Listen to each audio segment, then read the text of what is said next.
Mainit na sikat ng araw at umaalingasaw na baho ng polusyon ang bumungad sa akin. Pagkalabas ko ng university namin, yakap-yakap ang mga libro at todo iwas ako sa mga dumi na pwedeng dumikit sa puti kong uniforme. Jess, bilis! May jeep na! Malakas na tawag ng kaibigan kong si Joy, kaya nagmadali rin kaming maglakad para makahabol sa papalapit na jeep. Nang huminto ang jeep, ay nagunahan na umakyat lahat ng estudyante. Kasama na kami. Napasimangot pa ako dahil siguradong madumi na naman ang uniform ko at todo laban na naman ako mamaya pagka-uwi sa bahay. Kasya pa ang dalawa, usog lang po, biglang sabi ng driver ng jeep. Kaya mas lalo akong sumimangot dahil sobrang puno na at halos hindi na kami makagalaw sa sobrang siksikan. Maiinis na sana ako kaso ang gwapo ng driver. Biglang bulong sa akin ni Joy. Kaya kunot noon naman akong napatingin sa harap kung nasaan ang driver. Tamang-tama dahil nakaharap siya kaya nakita ko ng klaro ang mukha niya. Tama si Joy, may itsura. Medyo moreno pero mukhang dahil lang sa init. Medyo mahaba ang buhok, matangos ang ilong at makapal ang kilay. Sa araw-araw kong nagko-commute ay ngayon ko lang nakita ang lalaking to. Hindi rin siya mukhang matanda. Parang mas matanda lang ng ilang taon sa amin. Hindi ko namalayan na napatagal ang pagtitig ko sa lalaki. Kaya nang lumingon siya sa banda namin, ay kaagad na nagtama ang mga mata namin. Nakangiti ang lalaki at kita ko ang maliit na dimple sa kanyang pisngi niya. Napatikhim naman ako at kaagad na napaiwas ng tingin. Saka muling napatingin kay Joy na parang walang nangyari. Mark, labas na, puno na to. Sigaw bigla nang nagtatawag ng pasahero. Kaya sa wakas ay umandar na nga ang jeep. Ayan, nursing pa. Tukso ni Joy nang mapansin niyang tingin ako ng tingin sa puro puti kong uniform. Unang taon ko pa nga lang pero parang binibitay na ako. Biro ko pabalik kaya natawa na lang kaming pareho. Manong, dito lang po, sabi ko nang makarating kami sa kalye papasok sa bahay namin. Sa hina ng boses ko ay mukhang hindi narinig ng driver kaya lumampas na kami sa bababaan ko dapat. Manong, dito lang! Malakas na sigaw ko lang at biglang pumreno ng sobrang lakas ang driver. Dahilan para muntik na akong mapasubsob. Sa dami ng problema ko sa buhay ay hindi na ako nagtaka na mabilis uminit ang ulo ko. Sorry miss, sabi ng driver at muling nagtama ang mga mata namin sa salamin sa harap. Dahan-dahan naman po, inis na sabi ko kaya lumingon na ang driver. Sa susunod po, pakilakasan ng boses, sabi nito kaya napasinghap ako. Sarkastiko yun, kahit gwapo siya ay hindi ko yun mapapalampas sa akin. Excuse me lang po, malakas ang boses ko. Ines na sabi ko, kaya kinurot na ako ni Joy at hinila pababa. Sorry miss, hayaan mo sa susunod, tatandaan ko na dito ka bababa. Bagong driver lang kasi. Sabi niya at okay na sana kaso sinundan niya ng isang ngisi na parang nang aasar. Kaya inis kong pinaabot ang bayad ko, saka mabilis na bumaba kasama si Joy. Ang init naman ng ulo mo, palampasan mo na, gwapo naman ang driver. Pang-iinis pa ni Joy, kaya mas lalong nalukot ang mukha ko. Gwapo ba yun? Saan banda? Pabalang na sagot ko, kaya humalakhak siya na tila kinikilig. Sa dimple, ang gwapo. Inspired na tuloy ako mag-commute araw-araw, sabi niya. Kaya huminga na lang ako ng malalim at nagsimula ng maglakad papasok sa amin. Humalakhak pa siya at sumabay na sa akin. Pero kalaunan ay naghiwalay rin kami dahil sa kabilang banda pa ang bahay nila. Nang makauwi ako ay kaagad na bumungad sa akin si mama. Pagod na, siguradong kakagaling lang sa trabaho bilang isang manikurista sa isang salon sa malapit. Kaagad akong nagmano sa kanya bago ko nilapag ang bag ko sa sofa namin. Jess, nagpadala na ang papa mo kanina. Bumili ka ng librong kailangan mo na, sinasabi mo, at bilhin mo na rin lahat ng gamit mo na kailangan mo. Sabi niya, saka inabot sa akin ang ilang libo. Sobrang gastos ng kurso kong to. Kahit first year pa lang ako sa nursing, ay ramdam ko na ang hirap. Hindi lang lessons, kung hindi hirap sa sobrang laki ng gastos. Ayaw ko namang ma-disappoint si mama at papa, kaya ginagalingan ko. Ma, mag-shift na lang kaya ako ng ibang program. Maganda rin siguro ang education. Sabi ko, nakaagad inilingan ni mama. Mas maganda itong nursing dahil malaki ang posibilidad na makapagtrabaho ka kaagad sa ibang bansa. Nagtatrabaho naman kami ng papa mo. Napag-usapan namin ng papa mo na hindi muna siya uuwi hanggat hindi ka pa nakakapagtapos. Malapit na rin naman. Sabi ni mama. Kaya napalunok ako at napatango na lang. Ilang taon nang nagtatrabaho sa ibang bansa si papa. Noon, medyo okay pa ang pinapadala ni papa. Pero ngayong pumasok na ako sa college ay mas naging mahirap dahil sa tuition ko at sa mga gamit na kailangan. Basta pag-aaral lang ang utupagin mo, ayun lang ang hinihingi namin, Jess. Sabi ni mama, kaya mahina akong tumango dahil alam ko sa sarili ko na pag-aaral lang din talaga ang aatupagin ko. Dahil sa naging usapan namin ni mama, ay mas naitanim ko sa isipan ko na mag-aral ng mabuti. Ito na lang ang maibabalik ko sa kanila ni papa.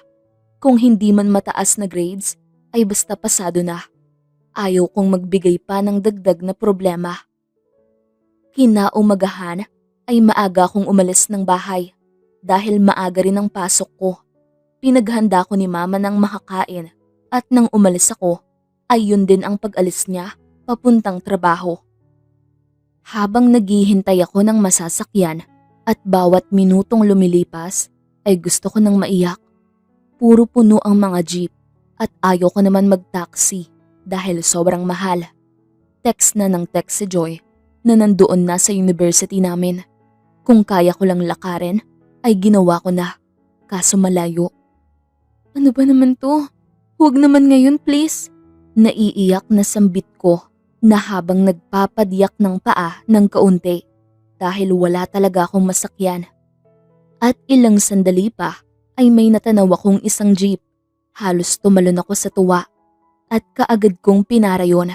Pero ang tuwa ko ay kaagad na nawala nang makita ang driver ng jeep. Ang driver na sinasabi ni Joy na gwapo. Hindi pa puno ang jeep pero ilang segundo pa akong nag-isip kung sasakay ba ako o hindi. Miss, sasakay ka ba? Kung hindi aalis na kami. Sabi ng lalaki at doon ako napangiwi at dali-dali na umakyat. Nang makapasok ako sa jeep ay literal na nakita ko ang pagngisi ng lalaki sa salamin.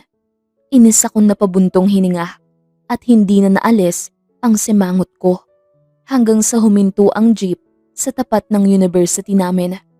Una akong bumaba at sa pagbaba ko ay doon lang ako lumapit sa harap para magbayad. Bayad po, estudyante. Mahinang sabi ko, sabay abot ng 50 at hinintay ang sukli dahil 20 pesos lang ang singil sa estudyante. Marami ang nagbayad at naging abala siya na tipong nakaligtaan niya na ang 50 na inabot ko. Sukli ko, sabi ko, pero may sumingit sa harap ko kaya napaatras ako at wala na akong nagawa kundi suminghap sa inis nang biglang umalis ang jeep nang hindi binibigay ang sukli ko. Kainis, bulong ko habang papasok sa gate ng university at ganun ang mukha ko nang makita ko si Joy na naghihintay sa akin. Ano na namang problema mo sa buhay, Jessa Palma? Nakapamaywang na tanong niya kaya inis akong pumadyak ng isang beses. Kainis, feeling ko ang malas-malas ko ngayong araw. Parehong jeep ang nasakyan natin kahapon at ang nasakyan ko ngayon. Inis na sabi ko pero hindi ko inaasahan ang pagliwanag ng mga mata niya na parang natuwa sa ibinalita ko. Yung gwapo ang driver? Tanong niya. Hindi niya ako sinuklian. Sabi ko, na mukhang wala naman siyang pakialam dahil ang pakialam niya lang ay napupugian siya sa driver ng jeep na yun. Dala-dala ko ang inis na yun buong araw at ginabi pa ako sa university dahil may tinapos ako sa library na kailangan ng ipasa bukas. Mag-isa lang ako dahil dakilang tamad si Joy at gusto niya daw matulog. Kaya ngayon ay mag-isa lang ulit akong mag-aabang ng jeep. Hindi nga lang sigurado kung may jeep pa dahil medyo gabi na talaga. May iba pang nag-aabang rin pero makalipas ang ilang minuto ay mukhang naiinip na sila. Kaya kanya-kanya na silang nagpapara ng taxi hanggang sa mag-isa na lang akong nakaabang sa labas ng university. Nakaramdam ako ng takot at kaba dahil baka wala na ngang jeep na namamasada ngayon.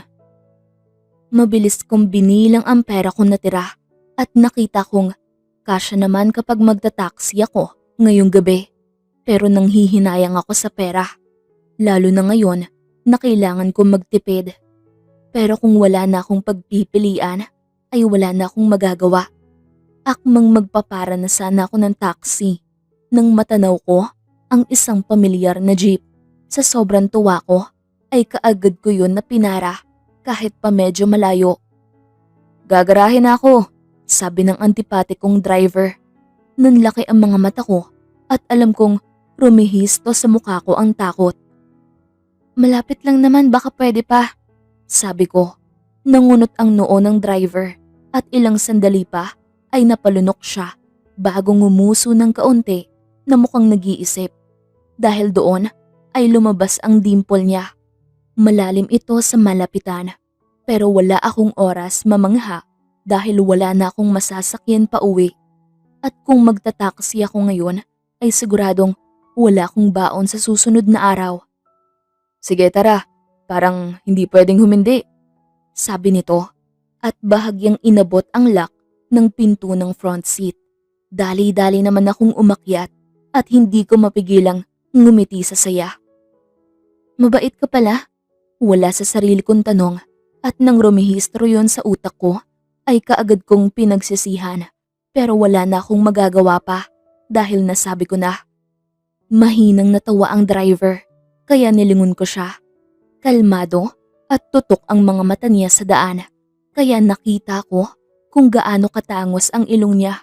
Ngayon, alam ko na kung bakit napopugian si Joy dito.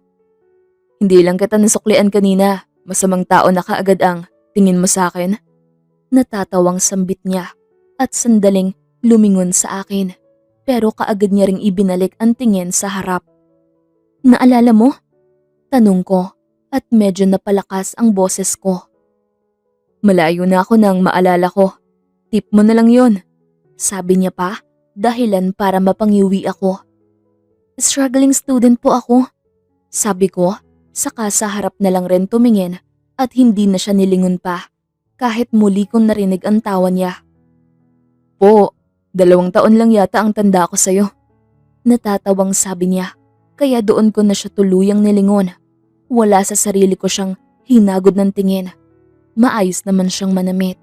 Maong na may kalumaan at isang simpleng itim na t-shirt. Parang ang hindi magkalayo ang edad naming dalawa. 22? Hula ko. Nakaagad niyang ikinatango. Kaya dahan-dahan na rin akong tumango. Hindi nagtagal ay nakarating na rin kami sa amin. Kaagad kong tinuro ang kalye kung saan ako bumababa at saktong doon niya inihinto ang jeep. Salamat, sabi ko, saka ko inabot ang bayad ko. Bahagya siyang umiling, kaya mas hinahabaan ko pa ang braso ko para iabot sa kanya ang bayad bago ako bumaba.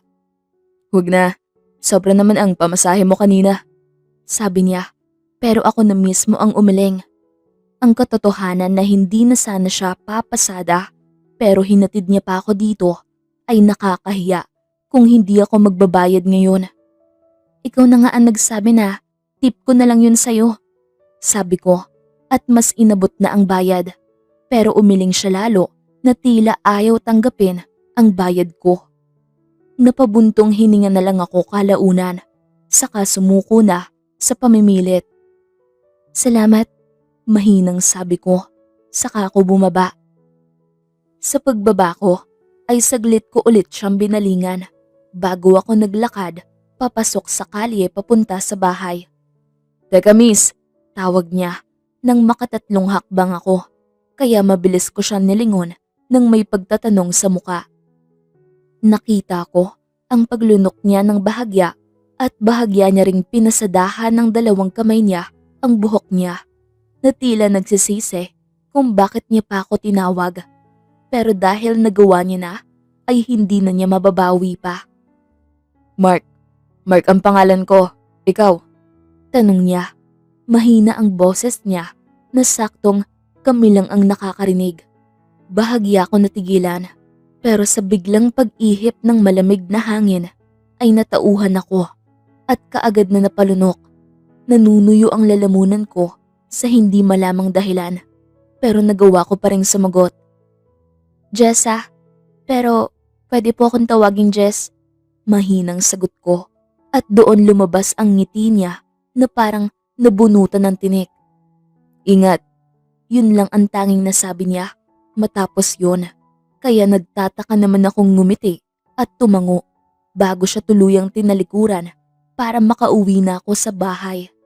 Habang naglalakad ako papunta sa bahay ay hindi ko mapigilang makaramdam ng pagtataka.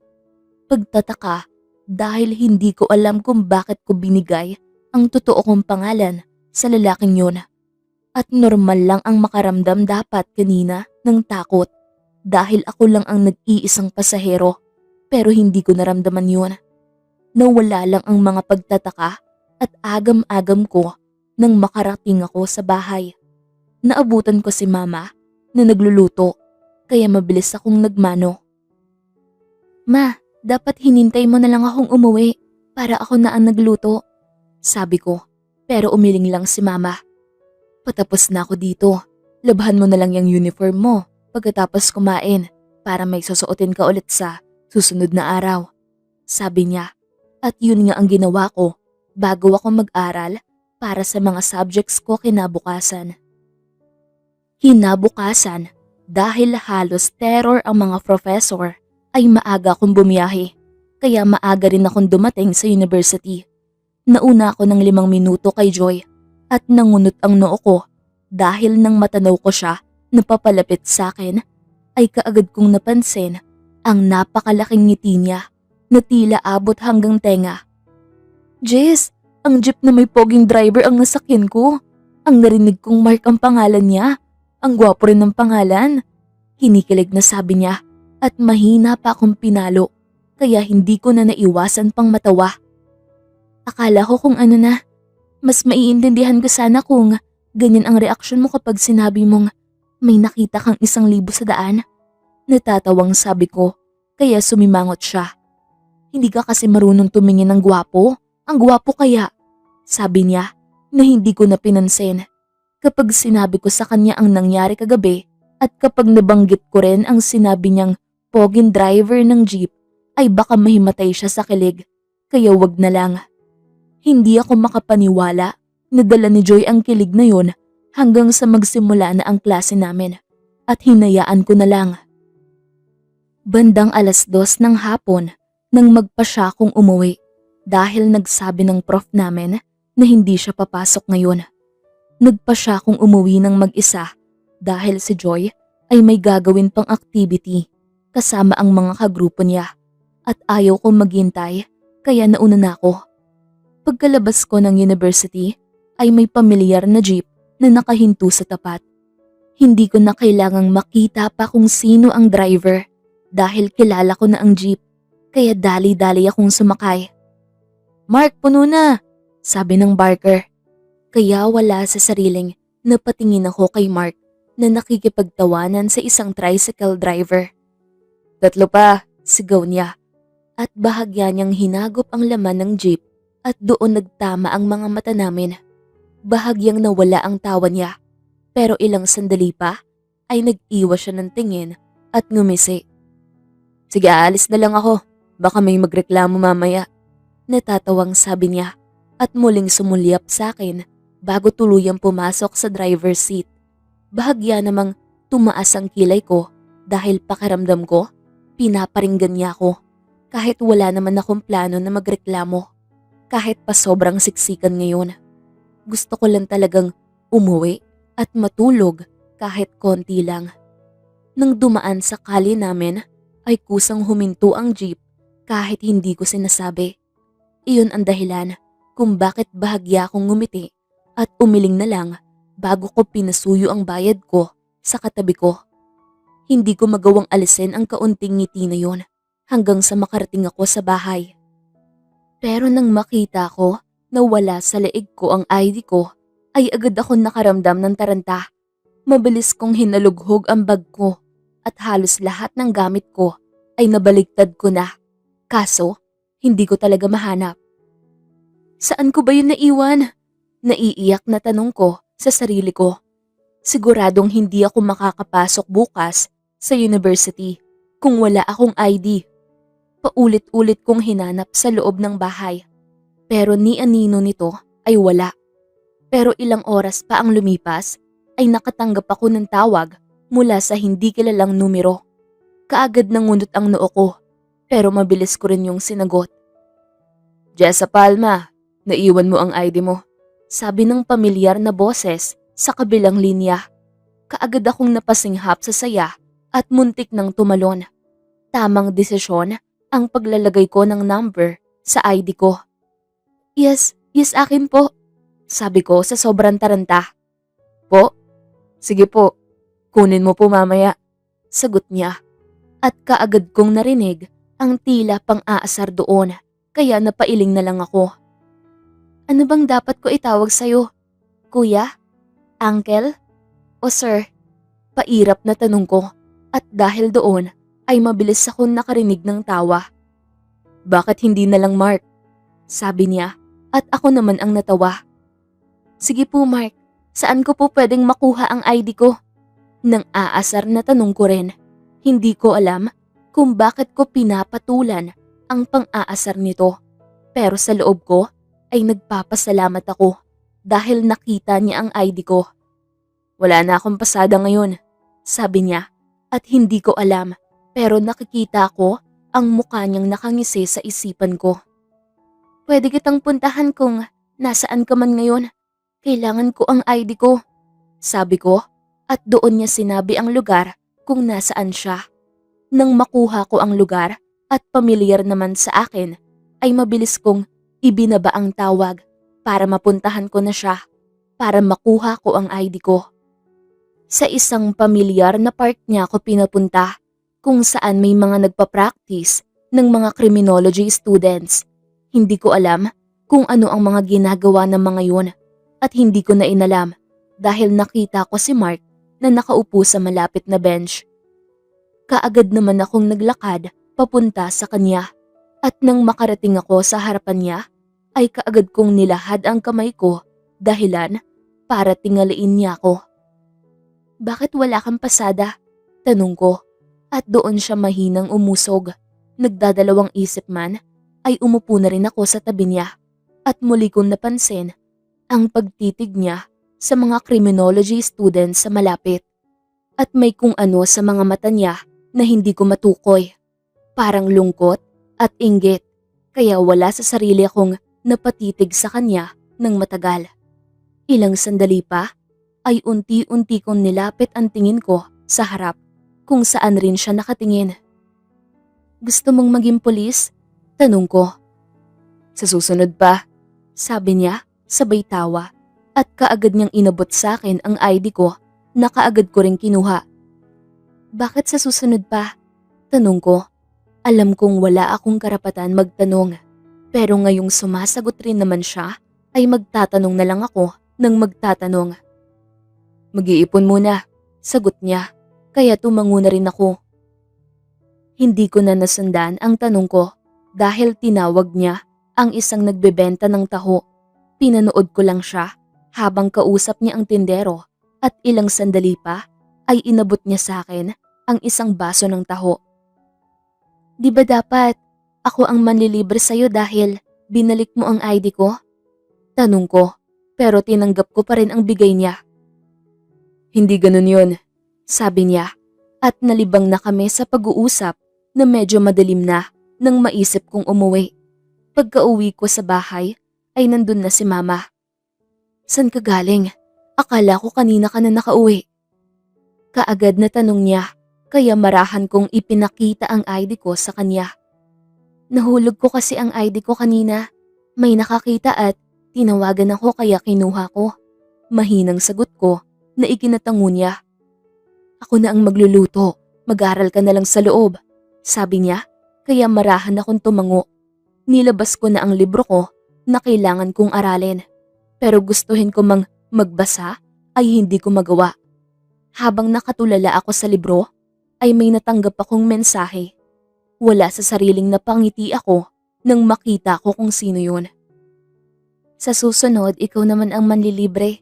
Basa ko sa mensahe niya. Hindi ko alam kung bakit nakakaramdam ako ng saya sa simpleng mensaheng yun. Iniisip niya ba na may susunod pa yun? Tuluyan ko ng kinalimutan ang librong aaralin ko dahil nalibang na ako sa kakaisip kung ano ang isasagot ko. At nang mag-reply ako, ay muli siyang nag-reply ng mabilis. Kaya inabot kami ng hating gabi sa pagpapalitan ng mensahe. At hindi ko na nagawa pang magbasa dahil nalibang na ako at nakatulugan ko na lang na hawak-hawak ang cellphone ko. Dahil sa pagpupuyat ko ay hindi ako nagising ng maaga kinabukasan. Kinailangan pa akong gisingin ni Mama para magising ako ng tuluyan. At nang makita kong tanghali na ay nagmadali akong mag-ayos na hindi na ako nag-abala pang kumain ng agahan. Mama, una na po ako. Nagmamadaling paalam ko, saka halos tumakbo na sa labasan para makasakay agad ng jeep sa dadaanan. Hingal na hingal ako nang makarating sa lugar kung saan ako palaging nag-aabang ng masasakyan at ilang minuto nga lang ay tamang-tama na natatanaw ko na papalapit ang jeep na minamaneho ni Mark. Napalunok ako ng bahagya at hindi pa ako nakakapagpara ay huminto na kaagad ang jeep sa tapat ko. Puno na, mahinang sabi ko habang tinitignan ang loob ng jeep na halos wala na talagang bakante. Dito sa harap, biglang sabi ni Mark, kaya mabilis ako napatingin doon at napagtanto kong wala ngang sakay sa front seat kaya hindi na ako nagdalawang isip na pumasok doon. Late na ako, sabi ko sabay lingon sa kanya. Kagaya ng palagi niyang suot, isang malinis na t-shirt at maong na pantalon. Medyo basa pa ang buhok dahil siguradong unang trip niya ito ngayon dahil maaga pa.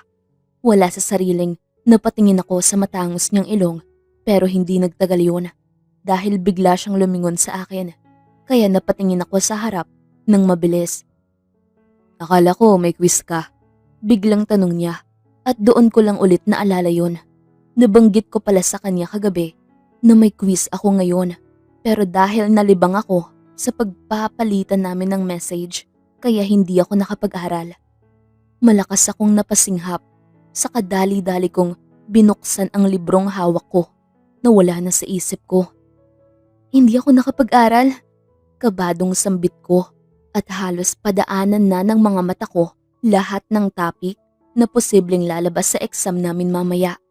Halos maiyak ako dahil madami sanang sasauluhin pero hindi ko na magawa dahil wala na akong oras at mas lalo akong nakaramdam ng kaba nang ilang sandali lang ay huminto ang jeep sa tapat ng university namin. Sa sobrang aligaga ko ay dali-dali akong kumuha ng pamasahe pero hindi ko yun magawa ng maayos. Nahulog ang iilang barya sa sahig ng jeep kaya namawis ako sa hiya. Mamaya na lang, baba ka na baka malate ka, sabi ni Mark, kaya napatingin ako sa kanya. Pero nang makita ko nga ang oras, ay hindi na ako nagdalawang isip na bumaba. Salamat, mamaya kapag naabutan kita, dodoblehin ko ang pamasahe ko. Natatarantang sambit ko, saka na ako tumakbo, papasok ng university. Pagpasok ko nga, ay sinalubong ako agad ni Joy. Nalukot ang muka. Jess, hindi ako nag-aral, pakopya mamaya. Sabi niya, kaya maiyak na ako habang umiiling. Baka multiple choice lang ang quiz, baka kayanin ng panghuhula lang. Sabi ko, saka na siya hinila papunta sa room namin. At mukhang maganda ang takbo ng araw ko ngayon dahil nang magbigay ng quiz ang guro namin ay sobrang dali lang. Kaya halos nasagutan ko naman lahat. Maganda ang bungad ng araw, kaya tama ang sinabi kong magiging maganda ang araw ko ngayon. Maagang natapos ang klase ko, kaya 3:00 pa lang ng hapon ay naghahanda na akong umuwi habang si Joy ay dumiretso sa library dahil may gagawin siya kasama ang mga kagrupo niya sa isa naming project na hindi pa nila nasisimulan. Nagpa siya akong mauna ng umuwi dahil nagugutom na ako at ayaw ko nang maghintay dito. Tamang-tama dahil pagkalabas ko ng gate ay kaagad kong natanaw ang pamilyar na jeep.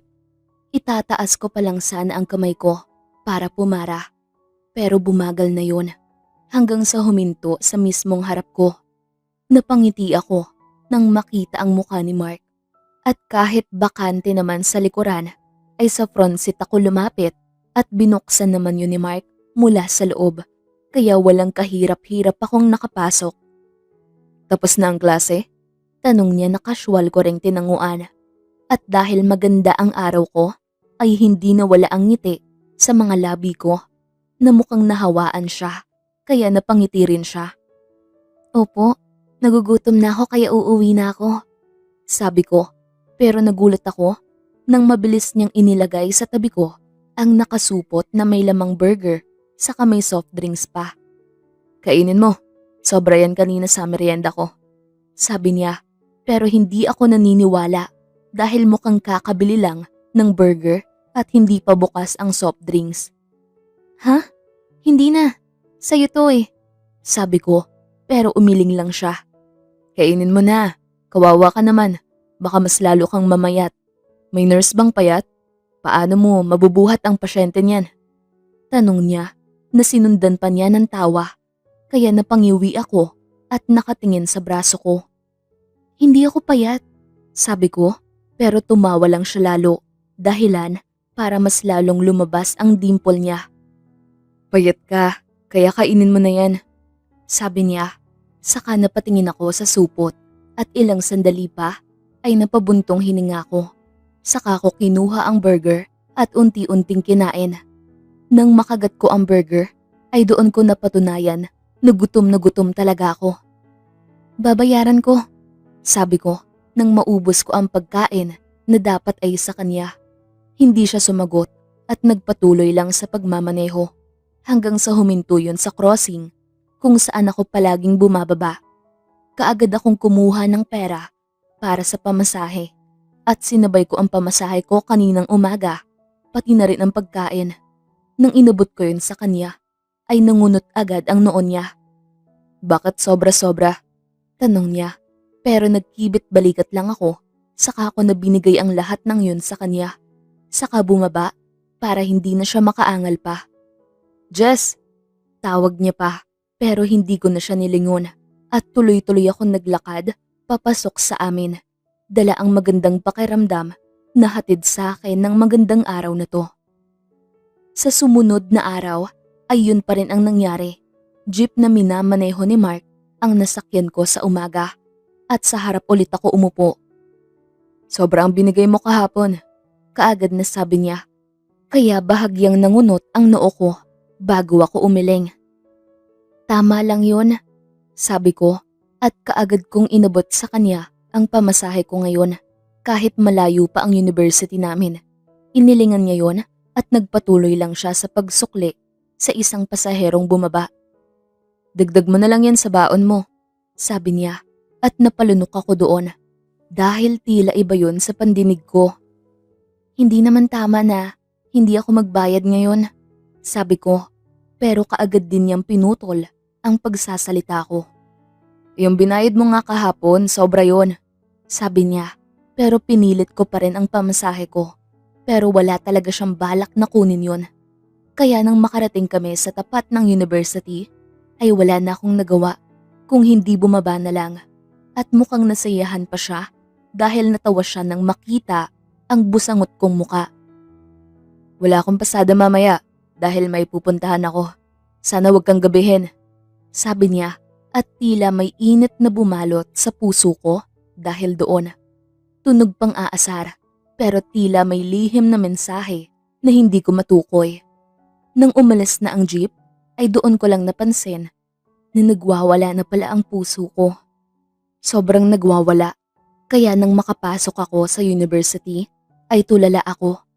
Halos tulala ako ng ilang oras na hindi ko kayang sumabay sa mga pinaggagawa ni Joy na kalokohan. At bandang 1:00 ng hapon ay wala na kaming pasok kaya nagpasya kami ni Joy na pumunta muna ng mall para bilhin ang mga gamit na kailangan namin na pinapabili rin ng isang professor. Halos tipirin ko na ang sarili ko dahil sobrang mahal ng mga gamit namin at mas lalo akong nakakaramdam ng awa kina mama at papa. Matapos naming bilhin ang mga kailangan namin ay nagyaya si Joy na kumain pero mabilis akong tumanggi. Umuwi na lang tayo, nagtitipid ako, sabi ko kaya napanguso siya at tumango na lang. Sige na nga, uwi na lang tayo, tara na nga, sabi ni Joy kaya sabay kaming naglakad patungo sa terminal ng jeep. Pero hindi pa kami nakakarating doon nang bumangga ako sa kung sino. Sa taas at tigas ng katawan ng nakabangga ko ay kamuntik na akong tumilapon. Pero mabilis naman nito akong nahawakan kaya naibalik ko ang balanse ko. Kaagad akong nakaramdam ng inis. May halong inis at galit kong tiningala ang bumangga sa akin. Pero iyon na lang ang gulat ko nang makita ko si Mark. Nawala bigla ang inis ko pero umirap ako para ipakitang galit ako kahit hindi naman. Narinig ko ang pagsinghap ng kaibigan ko sa tabi ko pero hindi ko na siya nabalingan pa dahil tinaasan ko na ng kilay si Mark at hindi ko alam kung bakit natawa siya. Sinubukan kong panatilihin ang inis sa mukha ko pero natawa na rin ako kalaunan at ramdam na ramdam ko ang pabalik-balik na tingin sa amin ni Joy na para bang nagtataka siya sa bigla naming pagtawa. Sorry, ang liit mo kasi, asar niya kaya sumimangot ako. Kapre ka kasi, sagot ko pabalik at doon lalo siyang natawa. Teka, may hindi ba ako nalalaman dito? Biglang singit ni Joy na pinagtaasan ako ng kilay. Hindi ko alam kung inis ba siya dahil nakikipagtawanan ako sa crush niya o galit siya dahil parang may tinatago ako. Uwi na tayo, Joy, sabi ko at sinubukan siyang hilain pero ayaw niya. Sorry miss, biglang sabi ni Mark pero panaka-naka pa rin ang pagsulyap sa akin kaya muli akong napairap sa pabirulang namang paraan. Kita ko sa mukha ni Joy ang mga tanong na gusto niyang tanungin. Pero bago niya pa magawa yon, ay biglang tumunog ang phone niya na kaagad naman niyang sinagot. At hindi nagtagal ay nanlaki ang mga mata niya at nakita ko sa kanya ang taranta. Mauna na muna ako, Jess. Sumakit raw ang ulo ni Mama. Tatawagan na lang kita mamaya, sabi niya at mabilis na tumakbo. Ingat, habol na sabi ko pero hindi na niya yata narinig dahil mabilis siyang nakalayo. At nang mawala si Joy sa paningin ko ay doon ako lumingon kay Mark na hindi pa rin umaalis sa tabi ko. May binili ka? Tanong niya na marahan kong ikinatango sabay bahagyang taas ng mga pinamali ko na sobrang mamahal ng presyo. Ikaw? Tanong ko, saka ko nilipat sa kabilang kamay ko ang paper bag na dala ko dahil sa bigat at mukhang napansin niya na nabibigatan ako. Kaya bigla niya yun kinuha mula sa akin. May binili lang rin ako, pero pauwi na sana ako. Sabay na tayo? Tanong niya, kaya bahagya ko siyang pinaningkitan ng mga mata na ikinatawa niya. Uuwi na nga, sabi ko at nauna nang maglakad. Ramdam na ramdam ko ang pagsunod niya sa likuran ko pero ilang saglit pa ay napahinto ako dahil sa pagkalam ng sikmura ko. Napalunok ako ng bahagya at nahihiyang tumingin sa kanya. Mukhang kailangan mong kumain. Nursing ang kinukuha mong kurso, di ba? Hindi ba tinuturo sa inyo na masamang magpalipas ng gutom? Tunog pang aasar na sabi niya, kaya napangiwi ako at kaagad na napasimangot. Tinuturo naman, pero aabot pa sa bahay tong gutom ko. Saad ko na siyang tinawanan lang niya. Tara na, libre na kita, kawawa ka naman. Sabi niya at napaawang na lang ang mga labi ko. Nagsimula siyang maglakad patungo sa isang fast food chain. Sinubukan ko siyang tawagin pero nagbibingi-bingihan siya. Kaya wala na akong ibang pagpipilian kung hindi sumunod sa kanya kasi dala-dala niya ang mga pinamili ko. Nang makapasok na rin sa fast food chain ay kaagad ko siyang sinamaan ng tingin pero ngumisi lang siya. Hindi ako kakain, sabi ko, pero dire-diretso lang siyang pumunta sa harap at hindi nagtagal ay bumalik na siya, dala ang pagkain para sa 2 tao at mas lalo akong nagutom nang maamoy ko ang bango ng pagkain. Mas lalong kumalam ang sikmura ko hanggang sa kahit ako mismo ay hindi na kayang tumanggi. Natawa na lang siya nang umupo ako kaya nahihiya akong napanguso. Babayaran kita kapag may allowance na ako. Nahihiyang sambit ko pero umiling lang siya. Sa susunod ka na lang magbayad kapag nurse ka na, sabi niya, kaya wala sa sariling napaangat ako ng tingin sa kanya. Nakaramdam ako ng init na bahagyang bumalot sa puso ko dahil sa narinig mula sa kanya. Kaya napangiti ako ng kaunti. Matagal pa pala, pag-iipunan ko muna kung ganon, sabi ko, kaya siya naman ang napatingin sa akin. Kaya nagtama ang mga mata namin. Madami ka ng utang sa akin kapag nangyari yun, sabi niya, kaya napailing na lang ako at kumain na ng pagkain na binili niya hanggang sa mabusog ako ng tuluyan. Matapos naming kumain ay sabay kaming naglakad patungo sa terminal ng jeep. Hindi ako sanay na nakikita siyang isang pasahero dahil palagi ko siyang nakikita bilang isang driver. Kaya hindi ko mapigilang mapasulyap sa kanya, halos minu-minuto. Labas tayo sa Sabado. Libre to, hindi utang. Mahinang bulong niya nang nagpara na ako dahil malapit na yun sa amin. Ha? Sagot ko dahil nagulat ako. Tawagan na lang kita mamaya. Ingat, sabi niya. Kaya wala na akong nagawa at wala na rin akong nasabi pa. Dahil kailangan ko nang bumaba. At pagkarating ko nga sa bahay, ay tawag niya kaagad ang hinihintay ko dahil nagtataka ako sa sinabi niya. At makalipas nga ang ilang sandali, ay nakatanggap ako ng tawag mula sa kanya. Tinanong ko ang tungkol sa sinabi niya at doon niya nilinaw na gusto niya akong ayain na lumabas sa Sabado. At dahil sa simpleng pag-uusap na yon, ay hindi ko maiwasang magmadali na. Sa pagkagising ko ay Sabado na kaagad. Hindi ko maintindihan. Hindi ko rin maipaliwanag. Basta sobrang na-appreciate ko ang presensya ni Mark. Sobrang nakakagaan ng loob na naghahatid ng saya. Kaya noong dumating ang araw ng Sabado ay hindi ko mapigilan ang saya ko. At ang simpleng pamamasyal namin sa isang seawell ay libo-libong tuwa na ang naging hatid sa akin. Kaya noong muli siyang mag-aya na mamasyal ay hindi na ako nakatanggi pa. Kaya ay paminsan-minsang pamamasyal ay naging madalas at kalaunan ay halos araw-araw na. Kahit ako ay hindi ko rin napansin na tila ba naging kusa na lang.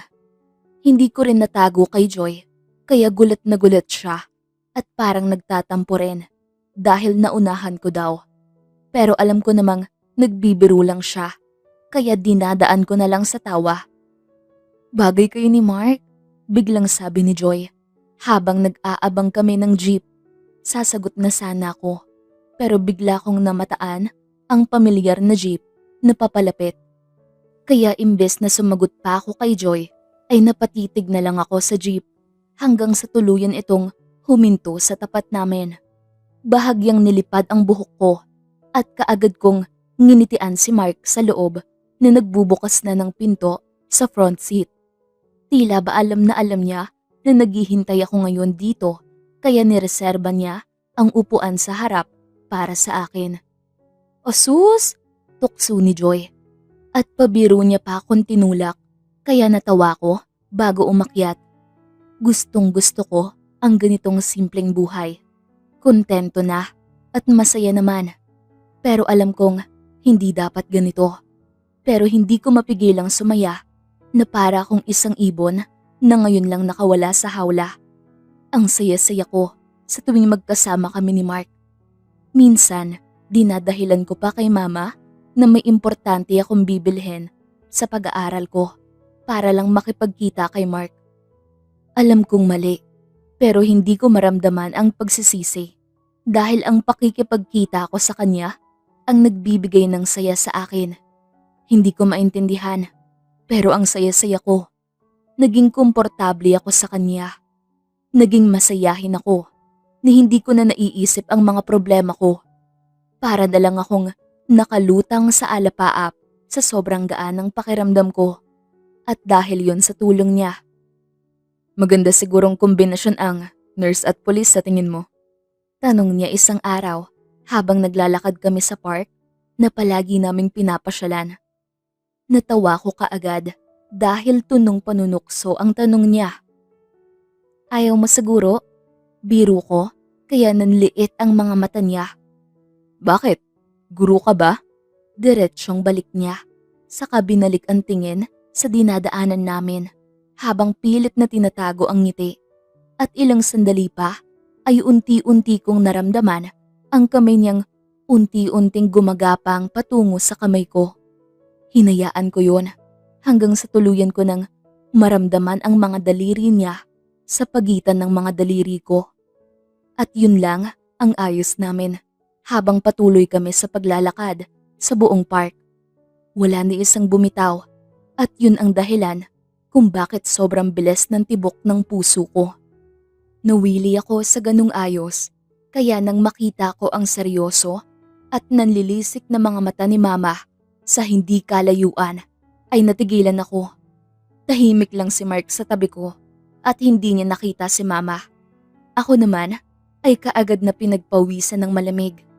Hindi ko pa nababawi ang kamay kong hawak-hawak ni Mark ay nakalapit na kaagad si mama sa amin at kaagad akong hinatak palayo kay Mark. Ma! Medyo malakas na sigaw ko. Akala mo wala akong alam dito? Akala mo ba hindi ko naririnig sa mga kapitbahay natin na nakikipaglandian ka sa isang jeepney driver? Mahiya ka naman, Jessa. Pinag-aaral ka namin tapos ito ang igaganti mo? Galit na sigaw ni mama. Ma'am, kaagad na tawag ni Mark pero kinaladkad na ako ni mama paalis at wala nang nagawa si Mark kundi tawagin ang pangalan ko.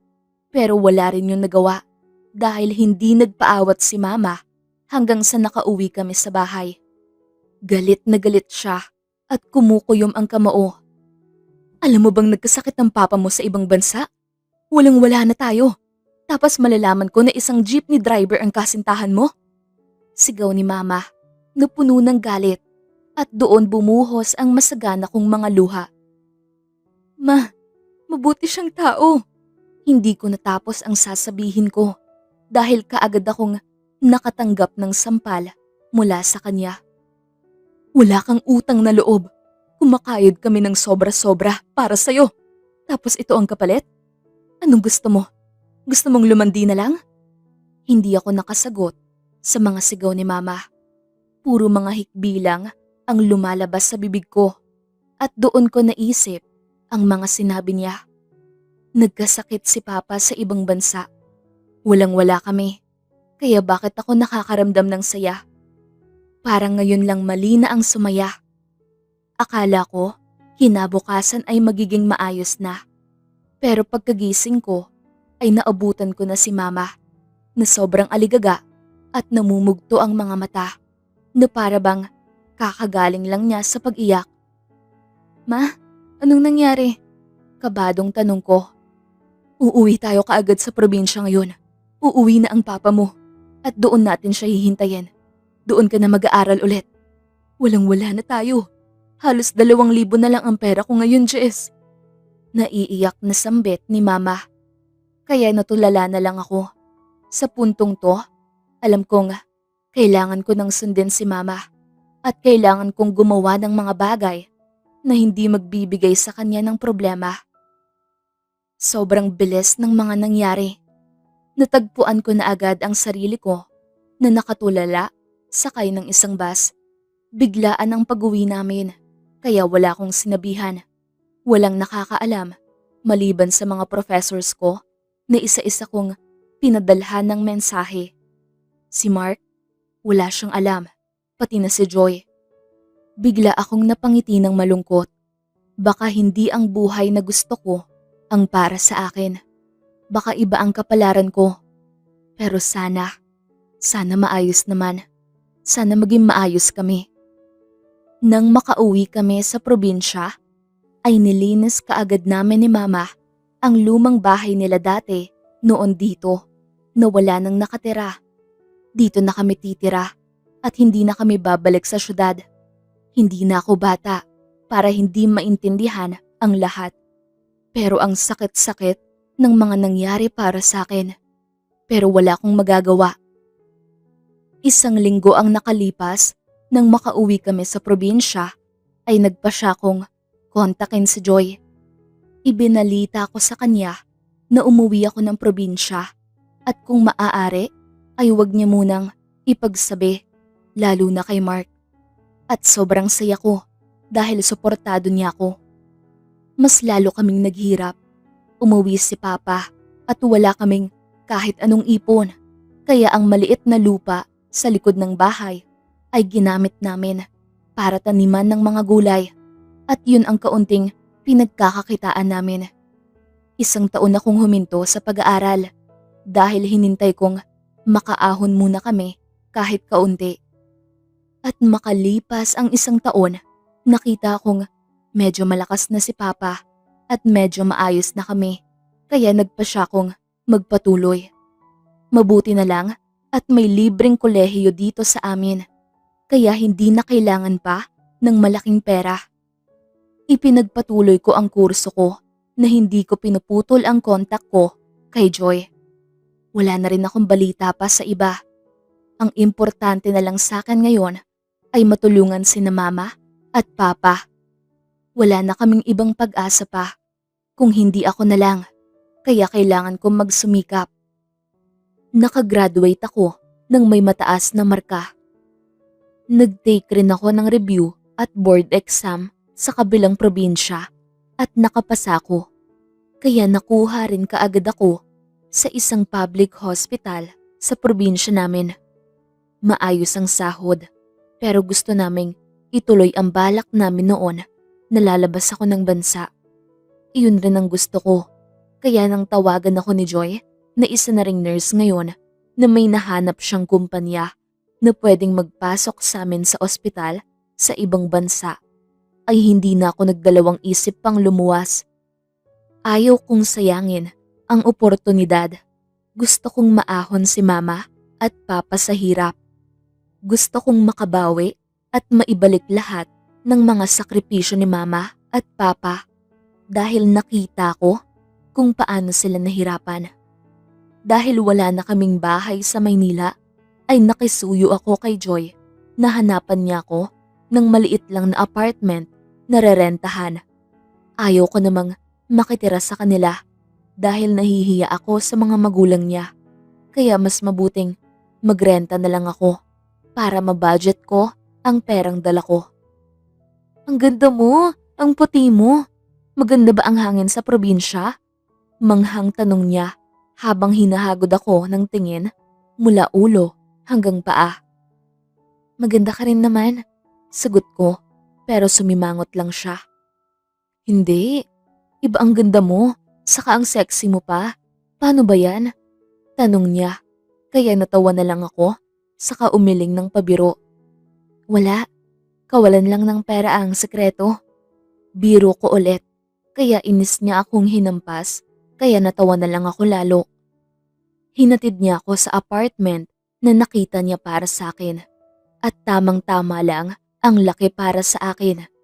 Uuwi rin naman kaagad ako sa probinsya kapag naayos ko na ang papeles ko dito. Kinabukasan ay hindi kami nagsayang ng oras ni Joy. Kaagad naming pinuntahan ang kumpanya kung saan kami mag-i-interview. Napasa na naman ang ilan sa mga papeles pero dahil maraming kakailanganin para makapag-ibang bansa ay siguradong magiging abala kami. Natatakot ako na baka hindi magkasya ang perang inipon ko. Kung yun ang mangyari ay baka kaagad akong umuwi sa probinsya para bumalik sa trabaho o maghanap ako ng ospital na papasukan dito para tuloy-tuloy ang pagproseso ko sa papeles ko. Unang araw pa lang ay ramdam ko na agad ang pagod. Idagdag pa ang init na parang tumutusok sa katawan ko. Ang hirap ng buhay. Hunting na lang tayo ng mayaman. Biro ni Joy at dinaan na lang namin sa tawa ang pagod. Bandang alauna nang magpasya kaming umuwi kaya nag-abang kami ng jeep na masasakyan. Hindi ko alam pero bigla kong napangiti ng kaunti. Hindi ko mapigilang tignan ang muka ng bawat driver. Kuryoso ako pero siguro naman hindi na driver si Mark. Pero kung makita ko siya, hihingi ako ng tawad. Hihingiin ko ang tawad niya na hindi ko nagawa noon. Inabot kami ng 2:00, kakahintay ay hindi pa rin kami nakakasakay. Kaya kumalam na talaga ang sikmura namin sa gutom at nagpasya na lang na pumasok sa malapit na kainan. Medyo mahal pa ang napasukan namin pero nilunok na lang namin ang presyo dahil gutom na talaga kami. Hindi pa tayo sigurado kung makakalabas tayo ng bansa pero gastos pa kaagad ang bumungad. Ang hihirap ng mga nurses na to. Hindi worth it ang tuition ko noon. Inis na bulong ni Joy na ikinatawa ko na lang. Ilang sandali pa ay nagsimula na kaming kumain. Habang nag-uusap tungkol sa mga plano namin. Nagtatrabaho si Joy sa isang malaking ospital dito at kung sakaling matatagalan pa ang pagproseso ng mga papeles, ay baka mamasukan muna ako doon. Teka, banyo lang ako. Biglang sabi ko, saka kaagad akong tumayo. Naglalakad ako patungo sa banyo nang may matanggap ako na mensahe mula kay mama. Kaya natuon ang pansin ko doon habang hindi humihinto sa paglalakad. Pero kaagad rin ako nagsisi dahil hindi nagtagal ay may nakabangga ako. At naramdaman ko ang mainit na kapeng tumapon. Pero siko ko lang naman ang natamaan. Kaagad ako nataranta at dinaluhan ang lalaking nakabangga ko. Natapon sa balikat niya ang kape at hanggang dibdib ng suot niya ay basa. Captain! Biglang tawag ng kung sino at mas lalo akong nataranta dahil doon lang rumihistor sa akin na isang pulis ang nabangga ko. Dahil sa suot nitong uniform. Sorry po, hindi ko po sinasadya. Sunod-sunod na sambit ko at hindi ko na alam ang gagawin. Nilabas ko ang panyong dala ko, saka pinunasan ang basang uniforme ng lalaki. Ako na, sabi ng malalim at pamilyar na boses at sa puntong yun ay natigilan ako. Unti-unti ko ring tiningala ang nabangga ko. Na hindi ko na nagawa kanina dahil sa sobrang taranta. At nang makita ko ang pamilyar na muka, ay halos manlamig ako. Malamig na mga mata ni Mark ang sumalubong sa akin. Kita ko sa mukha niya na namumukaan niya ako. Kaya sa sobrang kaba ay dali-dali akong umatras na tila bata na takot sa maling nagawa. Sorry. Nanginginig na sambit ko, ngunit hindi ko na maalis ang mga mata ko sa mukha niya. Okay lang, sabi niya, saka marahang sumenya sa kasama niya, kaya pati ako ay napatingin doon. Pulis rin ito, kaya nagpabalik-balik ang mga mata ko sa kanila at doon ko napagtanto na ang Mark na nakikita ko ngayon ay hindi na ang Mark na nakilala ko noon. Oo. Alam kong hindi siya nanatiling driver ng jeep, pero ang makita siya ngayong nakasuot ng uniforme ng pinapangarap niyang propesyon noon ay nagbigay sa akin ng halo-halong emosyon. "Captain, pinapatawag kayo sa presinto," sabi ng kasama nito, at isang sulyap ang naibigay sa akin ni Mark bago siya lumabas. Wala sa sarili ko siyang sinundan ng tingin at nang mawala siya sa paningin ko ay doon ako natauhan. Nakalimutan ko na ang dapat kong gawin at wala na lang sa sariling bumalik sa lamesa kung nasaan si Joy. "Anong nangyari?" tanong niya na siyang ikinailing ko na lang. "Joy, naalala mo si Mark?" tanong ko sa kanya makalipas ang ilang segundo. "Ah, si Mark. Ang gwapong driver noon na ex mo ba yon?" tanong niya pabalik. Kaya napabuntong hininga na lang ako. "Nakikita mo pa ba siya dito?" Mahinang tanong ko na dahan-dahan niyang tinanguan. "Minsan napapansin ko siya. Ang laki na ng pinagbago niya, Jess. Gumuwapo lalo at palis na. Ano ba kayo noon?" Sagot niya na sinagot ko na lang rin ng isang pag-iling at ako na mismo ang nag-iba ng pag-uusapan namin. Masaya ako para sa kanya. Masayang masaya. Hindi ko pa nakakalimutan noon ang mga sinabi niya tungkol sa pangarap niya. At ngayon, hindi ko alam kung paano niya nakamit, pero masaya ako para sa kanya. Masaya ang batang ako para sa Mark na nangarap noon at naghirap ng sobra. Hanggang sa makauwi kami sa bahay ay hindi nawala sa isipan ko ang nangyari. Sobrang liit talaga ng mundo. Hindi ko akalain na kaagad na magtatagpo ang landas namin ni Mark. Mukhang maayos naman siya. Hindi lang maayos, sobra-sobra pa. Kinabukasan ay mag-isa kong nag-ayos ng papeles dahil may emergency sa ospital na pinagtatrabahuan ni Joy. Kaya nanatili siya doon. Sa ilang taon kong nawala dito ay medyo hindi na ako pamilyar sa mga pasikot-sikot. Nakakaramdam rin ako ng taranta sa pagtawid mag-isa. Pero wala akong pagpipilian dahil kailangan kong matuto nito ulit. Naging maayos naman ang interview ko kaya bahagya akong nakahinga ng maluwag. Dahil doon ay pinagbigyan ko ang sarili kong bumili ng malamig na inumin at dala-dala ko yun habang naglalakad para sa mga dokumentong kukunin ko pa. At dahil abala ko sa pag-inom habang naglalakad ay naging maluwag ang pagkakahawak ko sa papeles na dala ko. Kaya nang umihip ang malakas na hangin ay kaagad silang nagliparan. Mabilis ako napasinghap at pilit kong inisa-isa ang pagpulot ng mga nalipad kong mga dala hanggang sa may isang lalaki na tumulong sa akin sa pagpupulot. "Salamat po," sabi ko nang mapulot na ang lahat. Kaso, nang makita ko ang tumulong sa akin ay unti-unting nawala ang ngiti ko. Dahan-dahang inabot ni Mark sa akin ang mga napulot niya na nahihiya ko namang kinuha. Salamat," mahinang sambit ko nang hindi nakatingin sa kanya. "Just," biglang sambit niya kaya napaawang ang mga labi kong napatingala sa kanya. Masasabi kong nagkaroon kami ng sobrang lakas na koneksyon noon kaya hindi ko siya makalimutan. "Mark, kamusta?" Mahinang tanong ko at doon ko napansin ang isang simpleng t-shirt at maong na pantalon ang suot niya. Ibang-iba sa suot niya kahapon. "Ikaw?" Balik na tanong niya kaya doon ako awkward na ngumiti. "Mabuti naman, may inaasikaso lang." Mahinang sagot ko kaya napatango siya. "Busy ka? Kape?" Hindi ko inaasahang tanong niya kaya matagal bago ako nakasagot. "Hindi, okay lang ako. Baka naabala pa kita," sabi ko, sabay iling, pero umiling lang rin siya. "Hindi, wala akong duty. Ikaw, naabala ba kita?" Tanong niya na muli kong kinailing.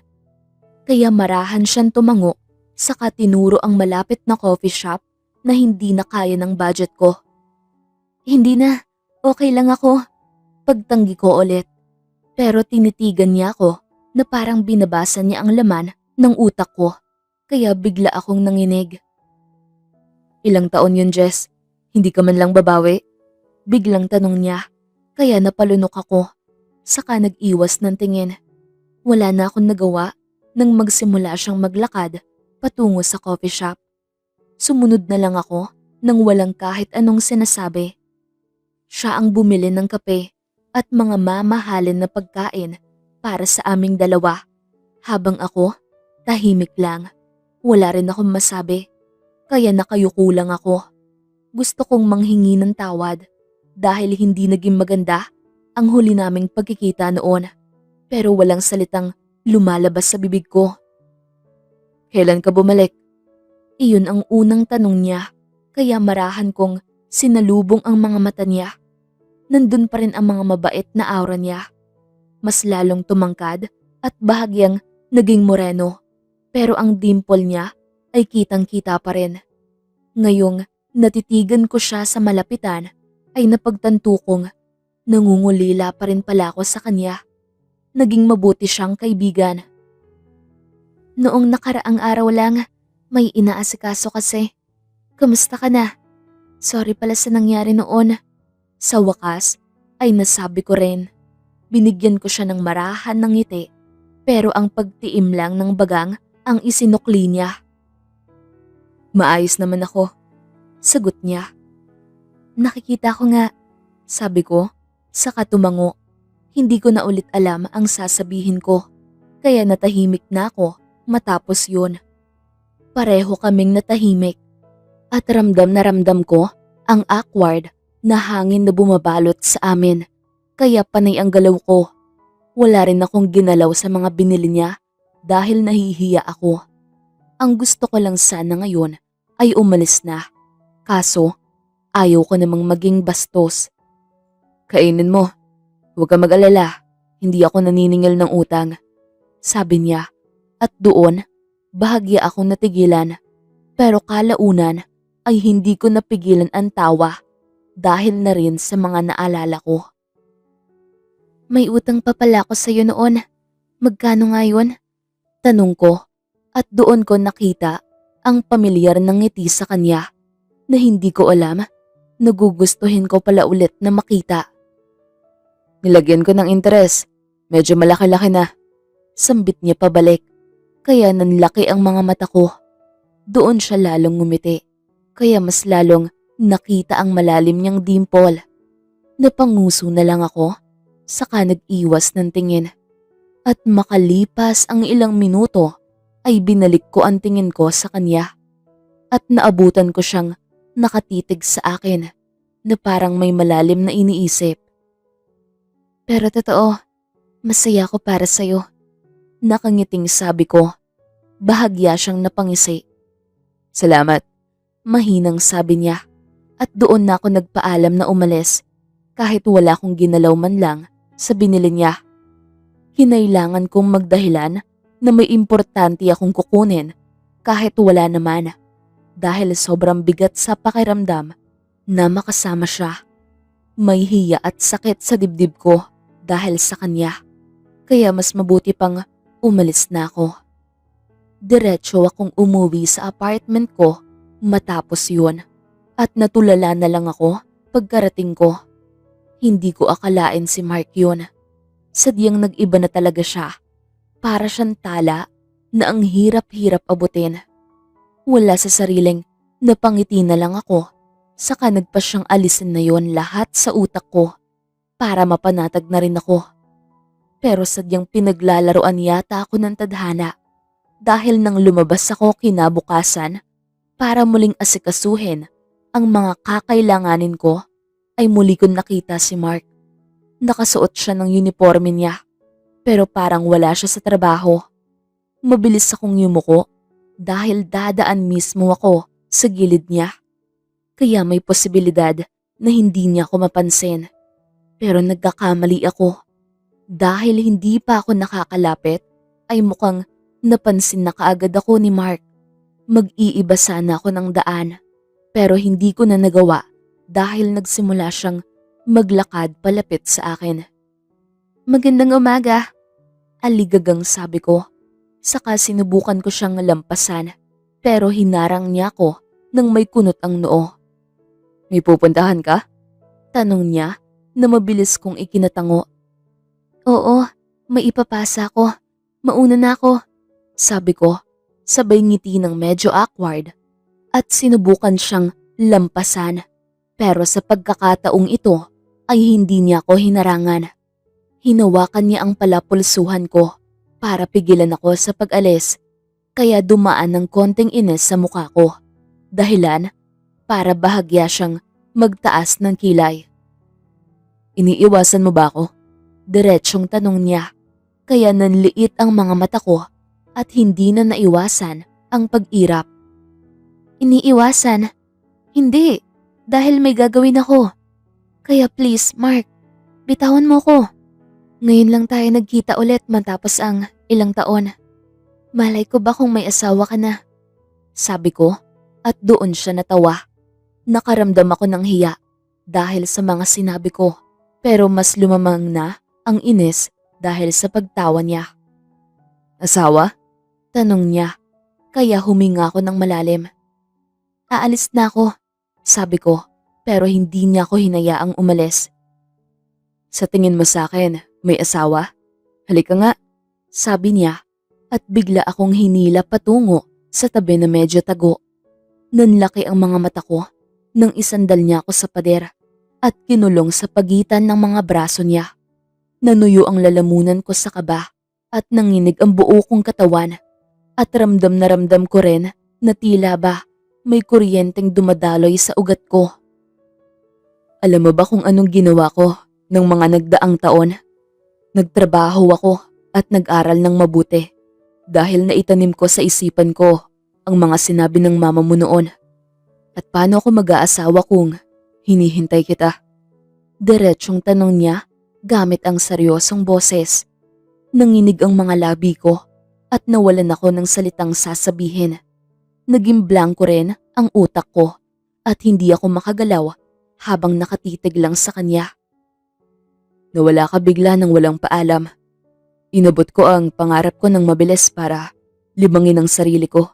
Para na rin kapag nagkita ulit tayo ay hindi ako isang hamak na driver ng jeep. Gusto kong may ipagmalaki. Dagdag niya dahilan para mapalunok ako at biglang mapakurap. Ano? Utal na sambit ko. Bigla siyang natawa ng sarkastiko at umiling na lang. Baka sa ating dalawa, ikaw ang may asawa. Hindi nga naman imposible. Sabi niya, saka dahan-dahan na tumalikod. Kaya doon ako napahinga ng malalim. Hinintay mo ko? Sa wakas ay nasabi ko na rin. Kaya nilingon niya ako ulit, saka siya nagtiim ng bagang. Mag-usap ulit tayo sa susunod o bukas kung hindi na tayo abala pareho.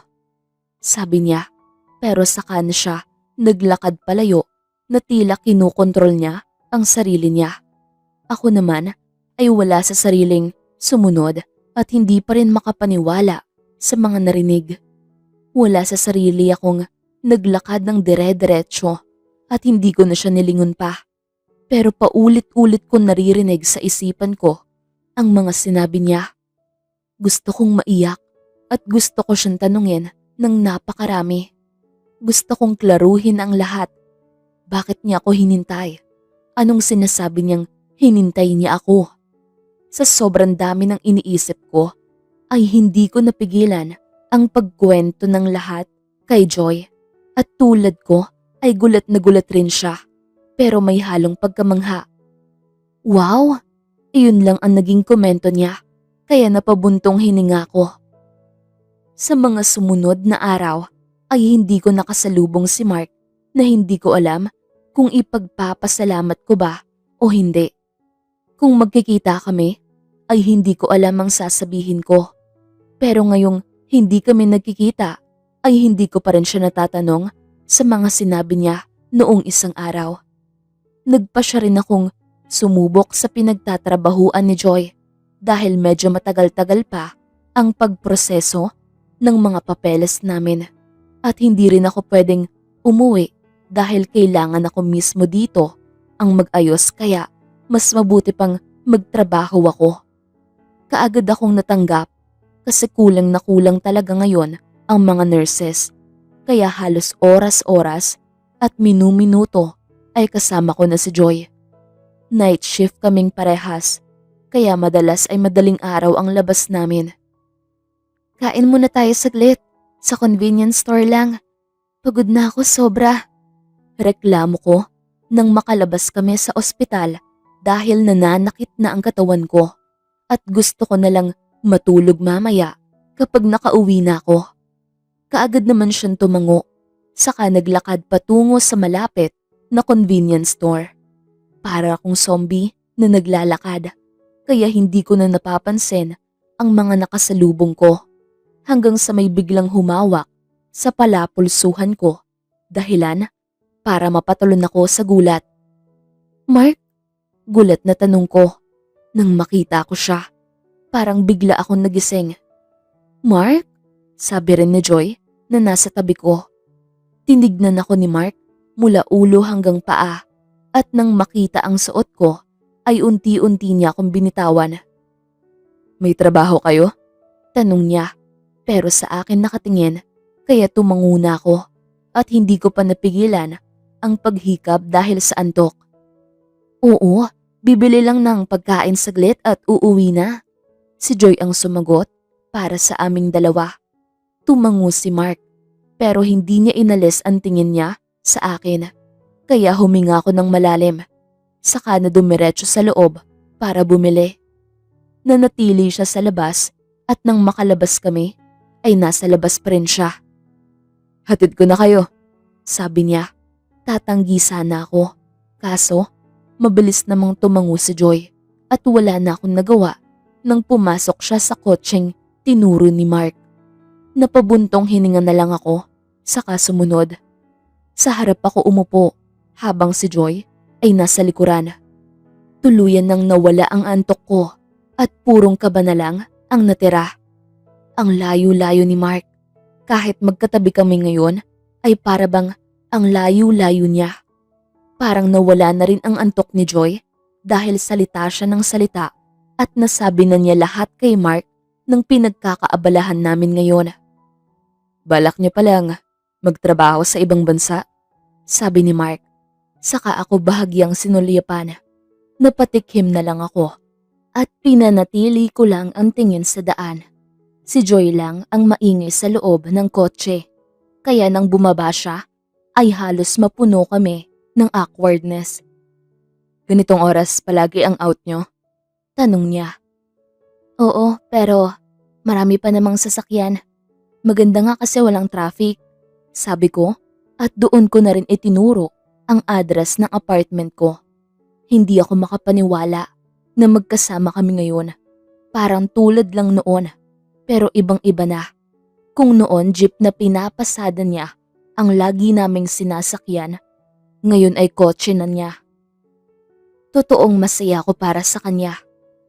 Kinabukasan, hindi ko inaasahan ang makikita ko matapos naming makalabas ng ospital, matapos ang trabaho.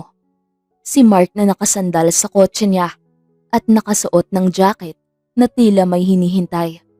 Napalunok ako, pero si Joy ay bahagyang tumili na tila kinikilig.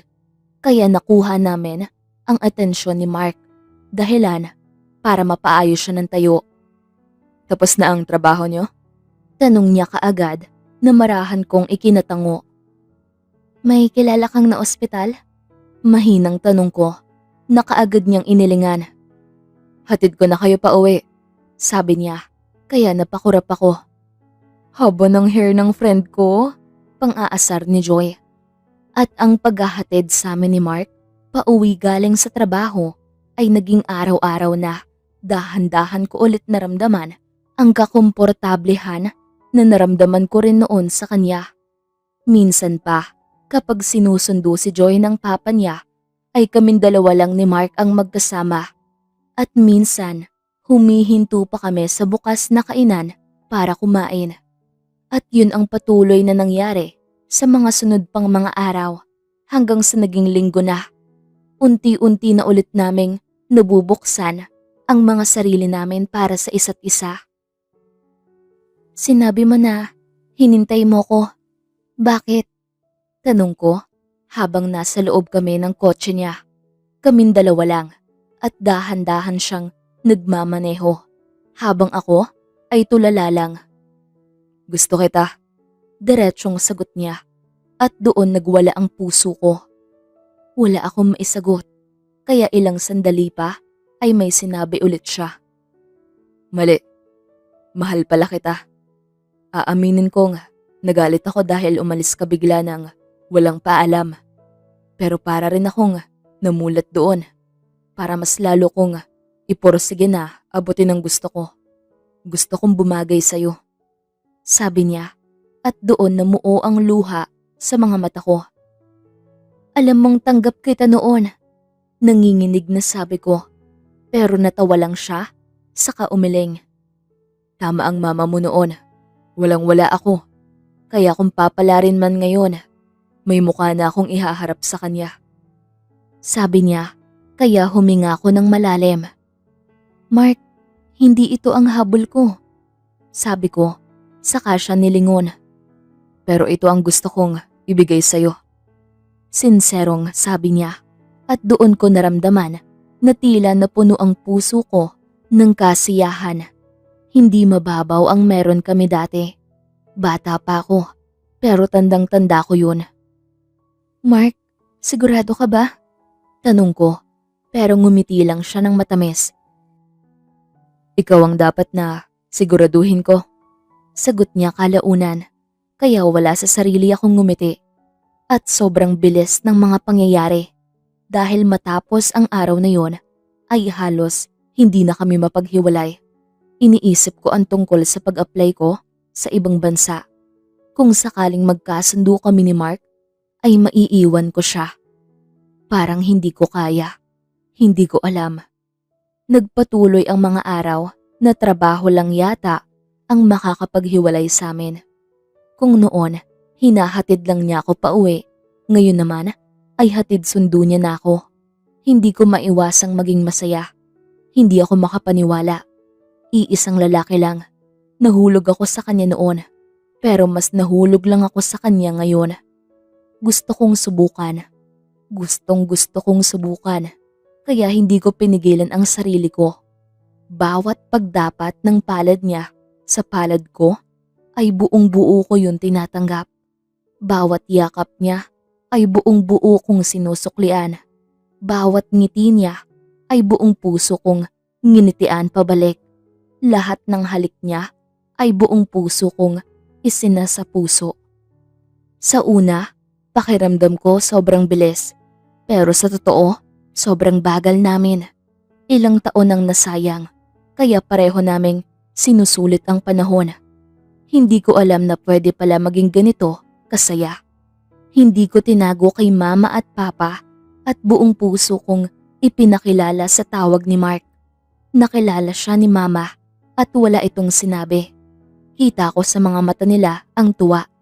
Pero alam kong hindi pa dito magtatapos ang obligasyon ko bilang isang anak. Kaya hindi ko mamadaliin ang lahat. Pinakilala rin ako ni Mark sa mga magulang niya. At natuwa ako dahil tanggap na tanggap ako ng mga ito. At makalipas ang 2 buwan ay na-approve na ang pag-apply namin ni Joy ng trabaho sa ibang bansa. Buong akala ko noong una ay pipigilan ako ni Mark. Pero siya pa ang nagpursige sa akin na ituloy. Kaya purong saya ang dala ko nang umalis ako. Hindi nawala ang komunikasyon at nagulat na lang ako dahil ilang buwan pa ay binisita niya ako sa ibang bansa kung saan ako nagtatrabaho at sumunod pa ang maraming pagbisita niya. Kaya hindi ko gaanong naramdaman na magkalayo kami. Sobrang saya ko na sa isang araw ay nakakaramdam na lang ako ng takot dahil baka bawiin ito bigla. Pero natutunan ko na dapat kong isapuso lahat ng pangyayari. 5 taon akong nagtrabaho sa ibang bansa at nakapag-ipon ako ng malaki-laki at natulungan ko si mama at papa. Nanatili ang tibay ng kung ano ang meron sa amin ni Mark. At nang bisitahin niya ulit ako, ay hindi ko na Natanggihan pa ang pag-alok niya sa akin ng kasal. Mahal mo ko? Nakangiting tanong ko nang maisuot niya sa akin ang singsing. Isang halik ang iginawad niya sa akin, kaya mas lalo akong napangiti.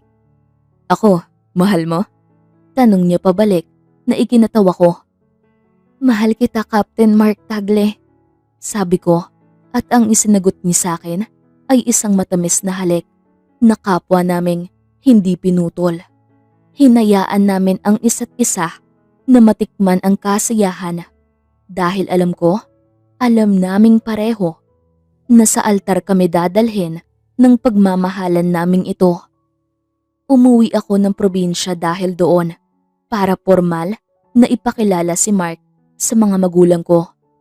Hiningi niya rin ang kamay ko, kaya nang pumayag sina mama at papa ay masaya kaming magpasya na magpakasal na kaagad.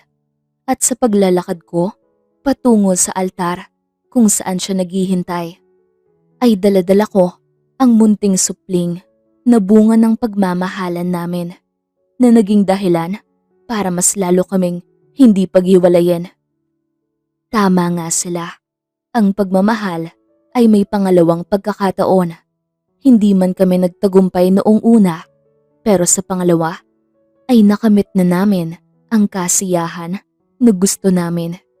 Hindi ko akalain na siya pala talaga, kami pala talaga, at sobrang saya ko.